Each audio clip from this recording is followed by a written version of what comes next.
for accepting my invitation. I know you are a very busy curator. That's okay. I'm happy to do it. You have been with this museum really for a very long time. In fact, the first time you set foot in the museum, you were 7 years old. Yes, you've been doing some research. Yes, absolutely. So that was 1974, and that was the 100th anniversary of the telephone. So here in Brantford, it was a huge year-long celebration, and that was the first time that my parents brought me to the homestead. The house had been closed for a few years while they were working on restoring the room settings and opening up the upper floor, which hadn't been open to the public. And so I still have memories of going through the house.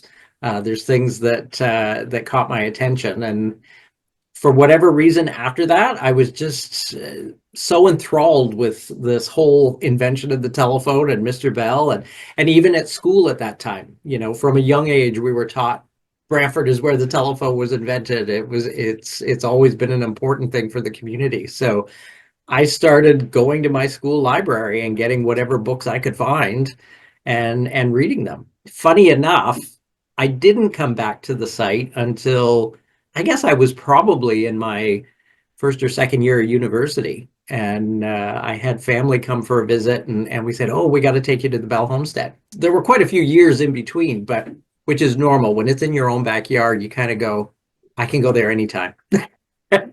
And I still hear that from visitors to this day who come out who are from Brantford and say, "Well, I was there in 1949 and haven't been since." And we get that mentality of it's always going to be there. Mr. Bell is such a fascinating figure. He accomplished amazing inventions without necessarily being a scientist. Absolutely. Absolutely. From a young age, keeping in mind his mother was not completely deaf, but very hard of hearing. And his father was an elocutionist, or what we probably would call a speech therapist today. He was already starting to work on ideas, learning more about sound in particular. One of his dislikes as a child was having to speak to his mother through a hearing trumpet. His mother had started to go deaf when she was 13. So by the time he came along, she was using this rubber hearing trumpet as her hearing aid. And he hated talking through it. And his father encouraged him when he was about 11 years old to figure out a way of speaking to her without it. Keeping in mind, his father, Melville, also had a rule. In his house, you didn't complain unless you were willing to solve the problem you were complaining about. So this was about solving that problem. So doing some experimenting, he learned very quickly, actually, that if he pressed his lips against his mother's forehead and spoke in his normal voice, she could understand what he was saying. Not from what we would think of as sound, but from the vibration. So even as a young boy, he was already learning every sound is a vibration. And the more he learned about that as he got older and worked with his father learning about speech, eventually brought him to the conclusion that even someone born deaf could be taught how to talk. So this is why he became a teacher of the deaf. When it came to the telephone, the family emigrated to Canada in 1870. And then about 8 months later, he was given a position at the Boston School for the Deaf in Massachusetts. So he would spend school year in Boston and then come back to Brantford, usually for the summers. But in Boston, he was also starting to work on devices that would help his deaf students learn to talk. Keeping in mind, in North America at that time, there were no schools for the deaf that taught anything but sign language, and none of it was standardized. So even though Mr. Bell knew sign language, he didn't teach it because he was finding students at different schools were using different versions of sign language and couldn't even communicate between themselves. So he felt it was more beneficial, along with sign language, for the children to learn how to use their voices. So this is what he introduced at the Boston School. He also wanted to develop devices to help with that, which was kind of the impetus for looking at telegraphy. So keeping in mind, again, the telegraph had been in service since the 1830s when Samuel Morse invented it. So by the time the Bells came to Canada, every town and city had a telegraph office. It was the basic form of long distance communication beyond letter writing. But it could only send Morse code. And the next logical step, which others had been working on, was sending sound electrically, sending the human voice over wires. And the people before Mr. Bell came at it with a background in electricity. He came at it with a background in speech and sound, which is why he was able to succeed. He understood how the human ear worked. He understood how our voices work. And he applied that to improving the telegraph and creating what was first being called the speaking telegraph.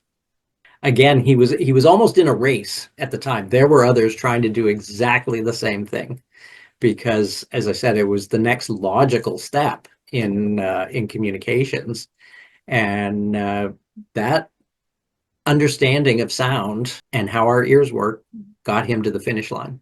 He was in competition with Alicia Gray, and That's I right. was surprised how much backstabbing and a lot of information back and forth when it Yeah. was supposed to be completely confidential Yes. at the Very. patent office. And he got so much discouragement. He was in fighting with the Western Union, who didn't like his Yeah. father-in-law. That's right. So Yeah. he really had to overcome so much adversity and he was broke. Totally. And this is how his father-in-law got into the picture in terms of the telephone. Gardner Hubbard was a patent attorney in the United States, and his goal at that time was to break up the monopoly that Western Union had on the telegraph system in the US. And Alec had been hired by Gardner Hubbard as a tutor for his daughter Mabel, who was completely deaf.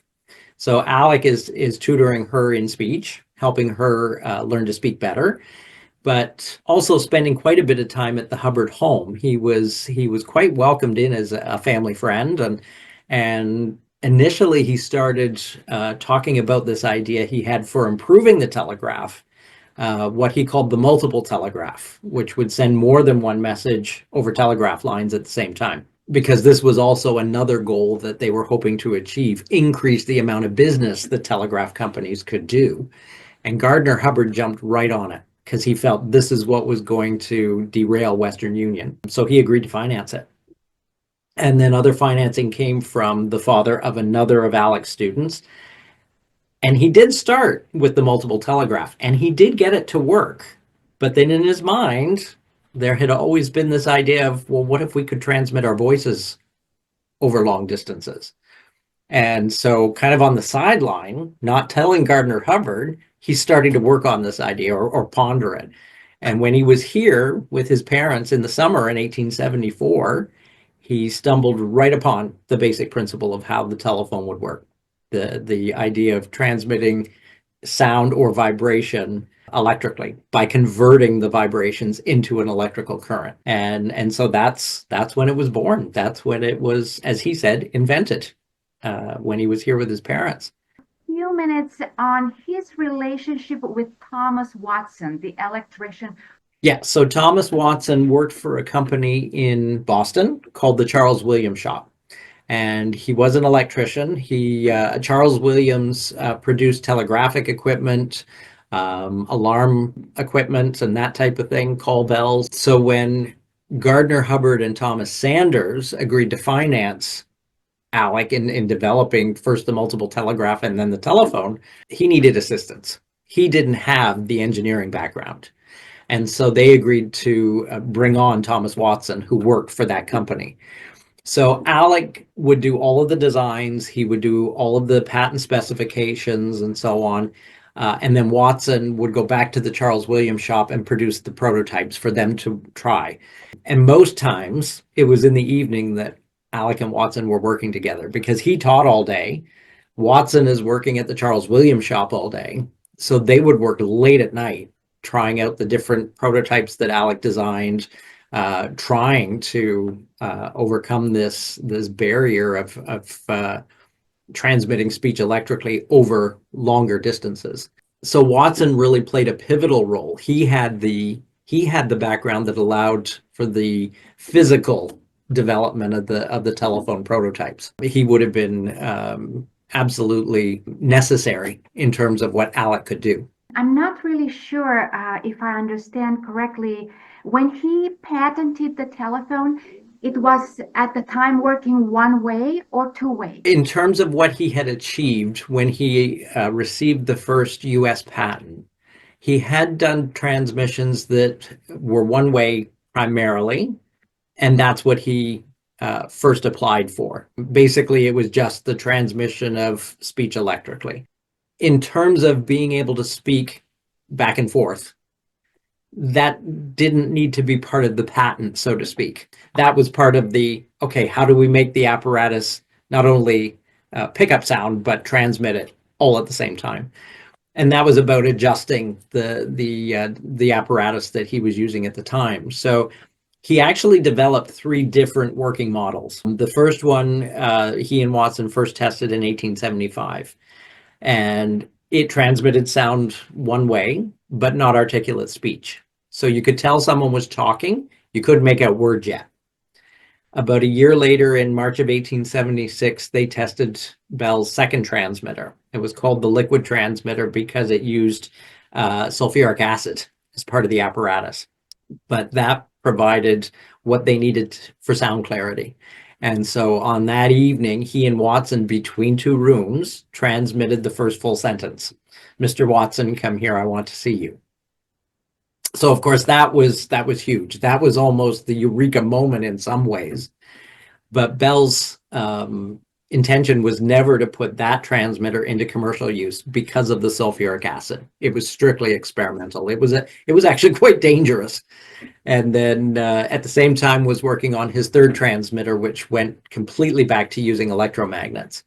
And so with that one, he came home to Brantford in the summer, made three very successful tests over long distance lines using telegraph lines in this area. The third of which became the world's first long distance telephone call between Brantford and Paris, Ontario. But back that fall in Boston, the next step was two-way communication. So he and Watson altered that transmitter for two-way communication and had the first telephone conversation in October. So once he had mastered the distance, the next logical step was, okay, how do we make it work both ways? In Brantford, for a short time, George Brown and his brother sponsored him for a short time. A very short time.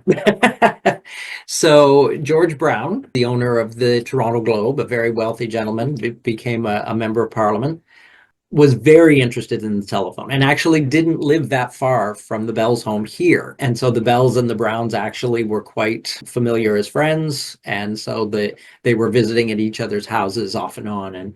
And Alec, with his financial backers in the States, his father-in-law and Mr. Saunders, was being pressured to apply for an American patent. Gardner Hubbard wanted to make sure that they got to the patent office before Western Union did, because as you've noted, they had Elisha Gray trying to do the same thing for them. Alec, though, wasn't an American at that point. He was still very much a British subject. He was a subject of the British Empire, and his first thought was that he wanted to patent the telephone in England first. So George Brown, who was heading to England, agreed to take the patent specifications to the patent office, rather, in London and apply for an English patent in Alec's name, probably in exchange for a certain percentage of the English patent. Somewhere along the line, probably on the ship going overseas to England, Brown was probably talking about this, and whoever he was speaking with went, "Why are you wasting your time? This is a useless toy. Nobody's ever going to want to use such a thing." So he literally abandoned it, did nothing with it, and didn't tell Alec that he hadn't done anything with it. So Alec's back in Boston waiting anxiously for word from England that the patent had been applied for, and he kept hearing nothing. And meanwhile, Gardner Hubbard is losing his mind in the States, going, "We've got to apply for the American patent." And it wasn't until after Gardner Hubbard took the steps to apply for the American patent without telling Alec that Alec found out that George Brown had completely just backed away from the whole thing, which I'm sure George Brown must have kicked himself over and over again later. It's interesting that as an inventor, you also need this business acumen to succeed. Very much. which is ironic because Alec didn't have that. Mr. Bell didn't have a head for numbers. If you were to ask him what his career was, he would tell you first and foremost a teacher of the deaf. He would never say, I'm an inventor. But when it came to the business side of things, he just didn't have that, which annoyed his father because his father knew certainly how to manage things financially. But at the same time, Alec's mind was focused on solving the problem.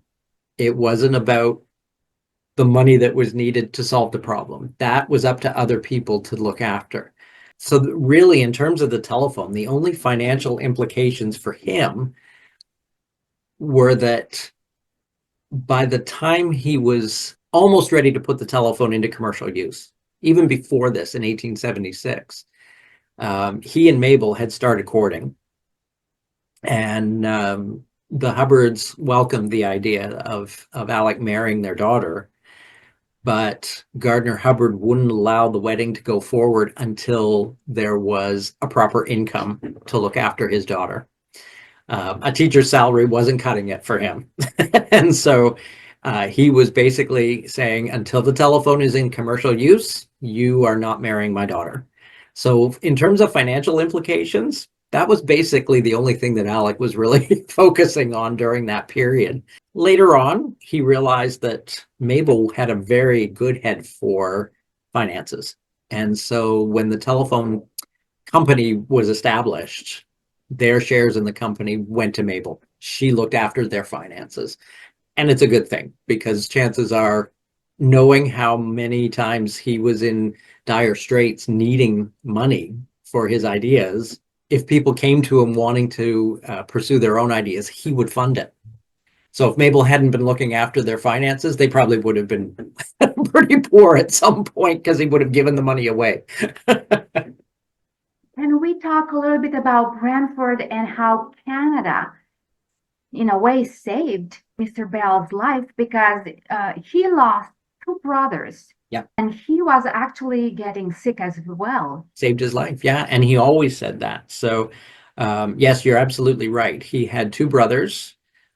His older brother also had a son, and all three of them died of tuberculosis between Scotland and England, where the Bells were living, which of course was devastating for Bell's parents. Eliza Bell, his mother, actually didn't marry until she was 34, which in that time period, once you're 25, if you're not married, you're a spinster. So for many years, she probably never anticipated getting married or even having children.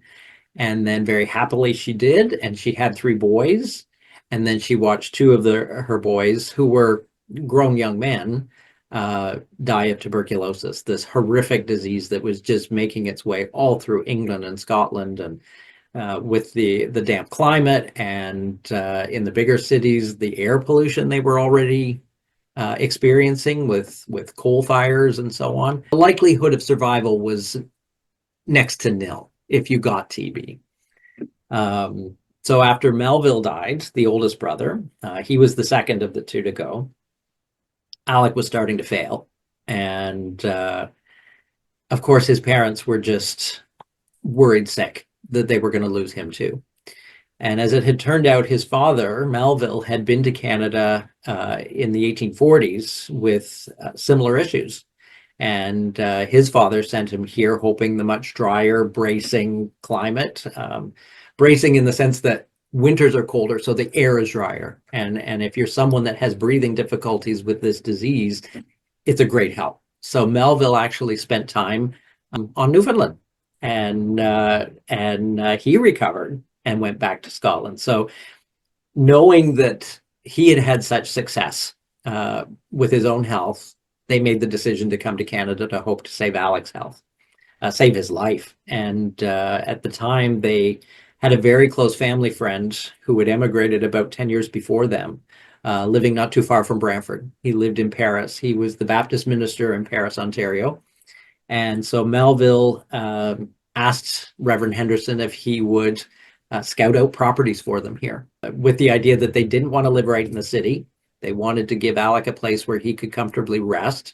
And so they ended up buying a 10.5 acre farm, the property we have here. So Alec was, it's interesting reading the family letters from that period because as they're trying to finish up in Scotland and England and pack up housekeeping and so on, and Alec just he got it in his mind that he was coming to a very backwoods society. He had read Catherine Parr Traill's book, The Backwoods of Canada, clearly, because in a letter to his parents, he's fearing that he's going to be living in this backwoods forest or something. And I'm sure he was pleasantly surprised when they landed in Montreal, which was a bustling hub of business at the time, that in fact that wasn't the case. And even Brantford at that point had 13,000 people. So it was definitely a good place for the Bells to settle. They had a bit of a learning curve. They had lived in the city. They were used to London and Edinburgh. So taking on a country farm and raising 60 animals a year for their own food and taking care of gardens and orchards was all very new to them. For Eliza, it was extremely, perhaps stressful, I would say, because she was 60 when she emigrated, which at that point in time, if you made it to 70, you were doing very well.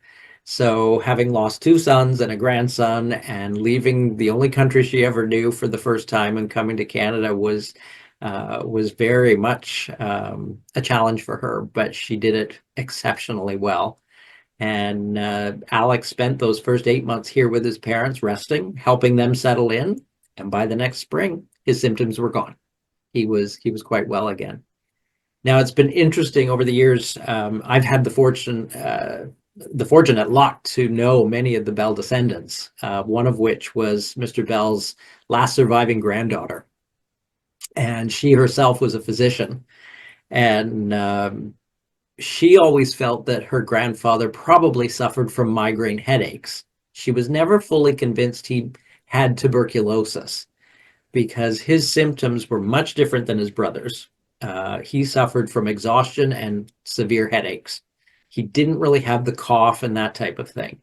So, of course, in the 1870s, migraines weren't even identified as something yet. So, but she always felt that perhaps he suffered from migraines because the headaches and exhaustion would always come back whenever he was overworked, hadn't slept enough, was in an area of high humidity, which when the Bells settled in Washington, D.C., the summers were super humid. So yeah, it's interesting. It's hard to say whether he had full-on tuberculosis or whether migraines were a part of what he was suffering from. Let's fast forward to Brian Wood coming to work at Bell Homestead. When was it? 1988. I started here as a summer student, so I was hired on as a what we would call a historical interpreter to give tours of the house, and I just haven't left. So yeah, I started that summer. I was in second year university with the intention of getting my teaching degree. I was planning on going into teaching, and after that first summer, I knew that I still wanted to teach, but I didn't want it to be in a classroom. I wanted it to be in a museum setting. It just absolutely rang a bell with me. And so I finished out my degree, worked the next summer as well. And then when I graduated in 1990, they kept me on as the assistant curator. So along with my degree, I started working on my certificate in museum studies. And then by 1995, it was time for a change in the curator's position, and I was fortunate enough to get it. So I've been here 37 years this year. There are some affinities between you and Mr. Bell. What are they? Oh, I think one thing for sure is wanting to tell the story correctly. When I came on here in the late 80s, there had been a lot of assumptions made on how the Bells lived here, how their house functioned, how Eliza Bell ran her household, how the rooms of the house functioned. And at that point, I had become very interested in even just general 19th century history and our own local history here. So even in high school, I was reading books and learning about the Victorian period and that type of thing. So yeah, there were parts of it that just didn't make sense to me. In all fairness, my predecessors didn't have the primary documents that we have now to tell us how the family lived here. The Bell family letters, all of them were donated to the Library of Congress by the Bell descendants in the 1970s. So they're in the United States. And these are all the letters written between Mr. Bell and his mother when he was teaching in Boston. But again, nobody here had access to them. I was first given access to transcriptions of them in 1998 when I first visited Bedeck, Nova Scotia, which is where the Bells have a summer home. Alec and his wife Mabel built their summer home there in the 1890s, and it's still owned by the family. So I was able to go out and visit what we often call our sister site, the Alexander Graham Bell National Historic Site there, and they had transcriptions of all the family letters. So all I did was start reading Eliza's letters to Alec. And the first night I had them, I stayed up till 3 o'clock in the morning reading them, realizing that when I got home, I had a lot of work ahead of me and in getting her house set up the way it should be, realizing that, assumptions had been made, but changes had been made to the house over the years for various reasons and with other owners. So yeah, I think for both Mr. Bell and myself, being able to tell the story correctly and truthfully is a very important thing.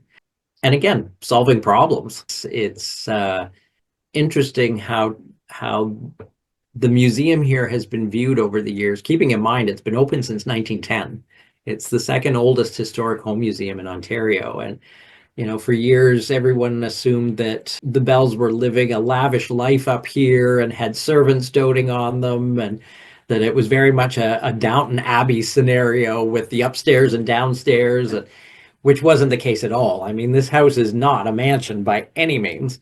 It's a very upper middle class Victorian farmhouse.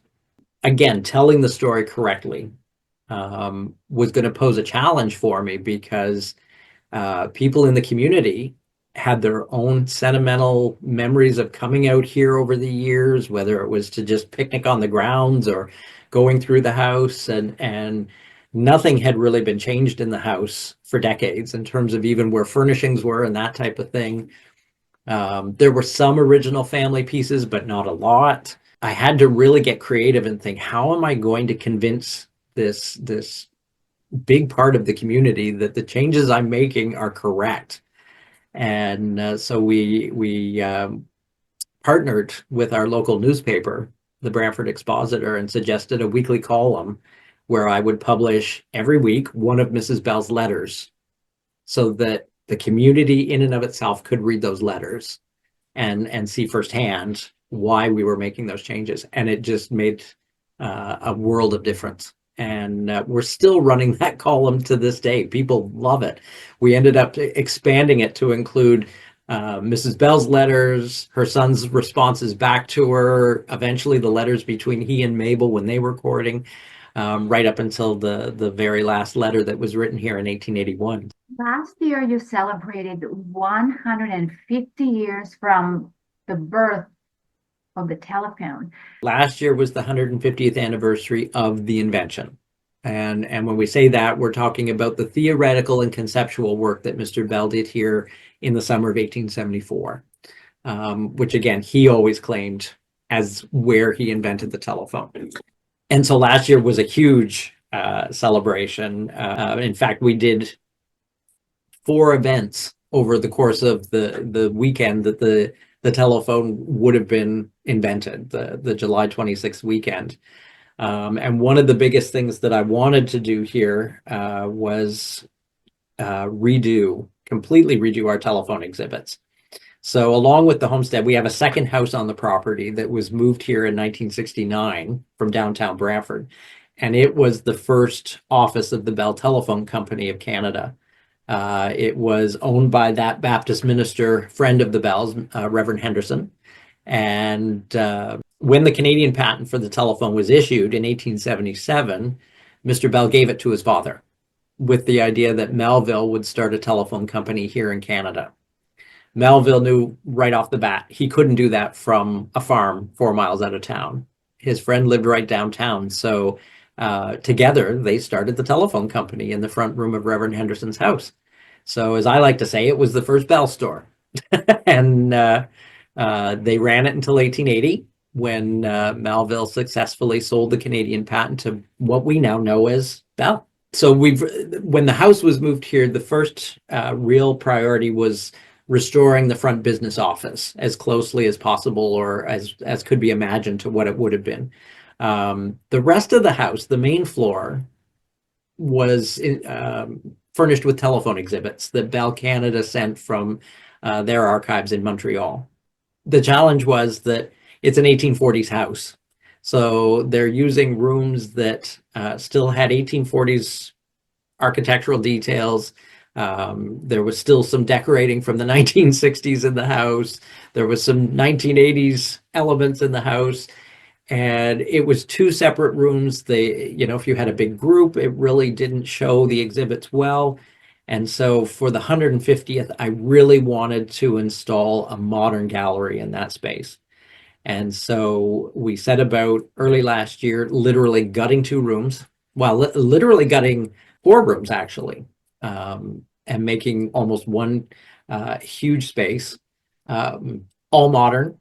Everything was changed. It was gutted right to the rafters, and it gave us the opportunity to put in a new modern exhibit. Not so much in showcasing how the telephone technically changed, but more so how it physically changed, and trying to really strike a chord with people who, we all have sentimental memories of the phone we used when we were kids, or was at our grandparents' house, or what have you. So that's how we've done it. And it's so much fun watching people go, I had this phone. I remember my aunt having that phone. We installed a working 1930s switchboard that is connected to two phones, so people can make calls using a system before dials were introduced. So that has become a huge part of how we celebrate the telephone, not just the invention, but how it evolved and affected everybody's lives. This year, things are kind of a little more back to normal, as it were, but certainly through our programs, we're still, absolutely celebrating the invention. And next year, 2026, will be the 150th anniversary of that long distance call.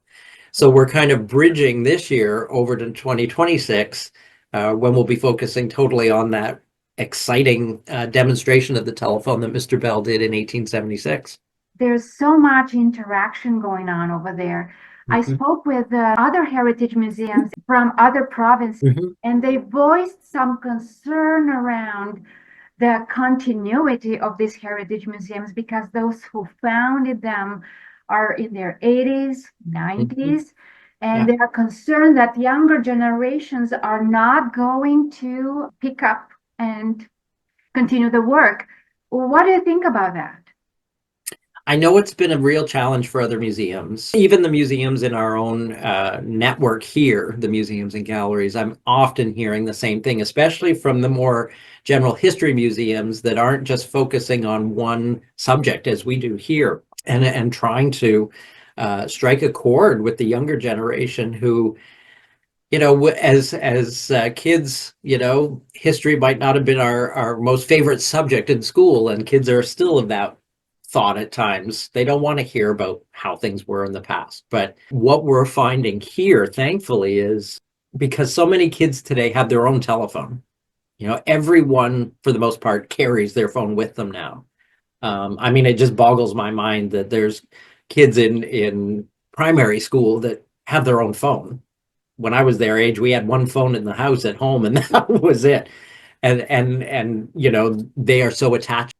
When they come here and they see what came before, that thing that they get to carry around with them, or they play their games on or take their pictures with, it strikes a chord with them. They are absolutely enthralled with the big clunky wall phones that were around in the early 1900s compared to what we have now, and even how they worked.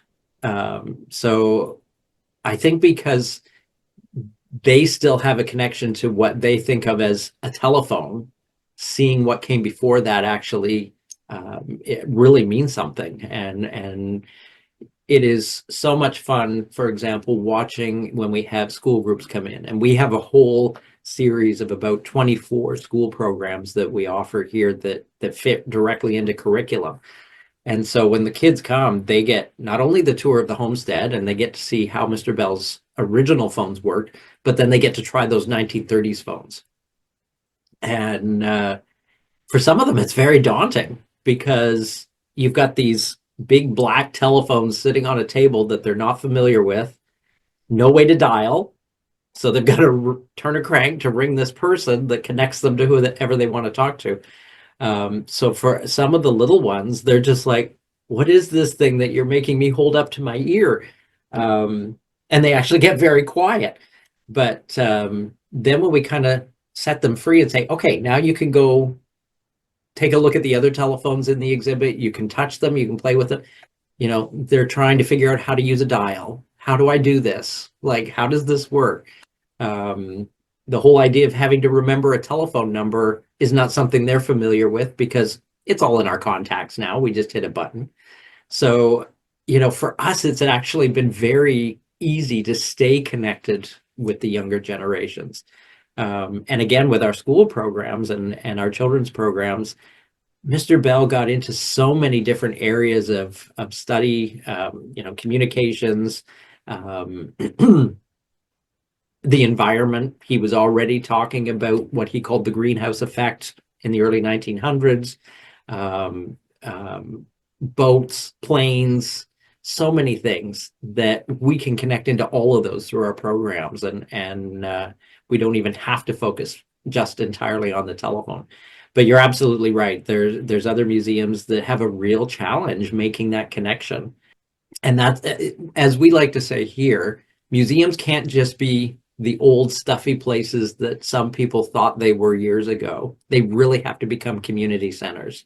And you have to think outside of the box on how to get the community involved and how to get the community back. And again, for us here, it's just been the whole idea of using the entire property, the grounds, and we do theater on the grounds now, and we have a summer music series that we do on the grounds. And that's going to bring back the people that say, oh, I was there 40 years ago, I don't need to go back. If there's something like a concert that they can come see, and then they're kind of going, oh, I haven't been here for a long time, maybe I should go through the house. That's how you hook them. Again, the thing that we're so proud of here is that the house has been open since 1910. And the last time the Bell family lived here was 1881. So when they left Brantford for Washington, they literally sold off most of the household furnishings here before they left, simply because of transportation. To take your whole household a distance was pretty costly, of course. So because of that, a lot of the Bell family furnishings were still in this community when the house opened to the public in 1910. And then we've been very fortunate, as early as 1926, the president of the Bell Telephone Company came for a visit and was enthralled with the place and was really wanting to help support getting original things back.